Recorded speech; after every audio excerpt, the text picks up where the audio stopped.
మానవులంతా సుఖ శాంతుల జీవించాలి. మాంసాహారం మానే రోజు రావాలి.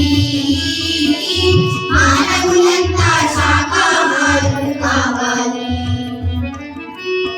క్రిమికీటక జన్మలు మాని పశుమానవ జన్మలు గడవ పరిణామ క్రమమున నీవు మనుజునిగా మారితివి. క్రిమికీటక జన్మలు మాని పశుమానవ జన్మలు గడవ పరిణామ క్రమమున నీవు మనుజునిగా మారితివి.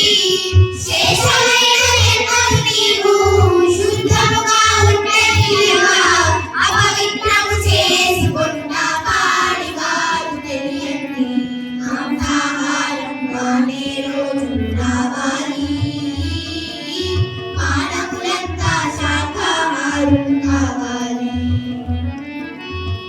మానవులు మాంసము తినుట ఏమి ధర్మమండి. మీలాగే పరప్రాణులు అని నీతి తెలియదండి. మానవులు మాంసము తినుట ఏమి ధర్మమండి. మీలాగే పరప్రాణులు అని నీతి తెలియదండి. హిందూని వాళ్ళను ఎవరైనా పట్టుకు తింటే మీకు ఎలా ఉంటుందో ఆ బాధ మీరు ఊహించండి. మాంసాహారం మానే రోజు రావాలి. మానవులంతా శాకాహారులు కావాలి. ఇతరుల జీవులను వధించి కమ్మగా నీ కడుపు నింపుతావు.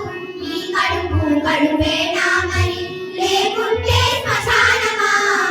ఇతర జీవులను వధించి కమ్మగా నీ కడుపు నింపుతావు. నీ కడుపు కడుపేనా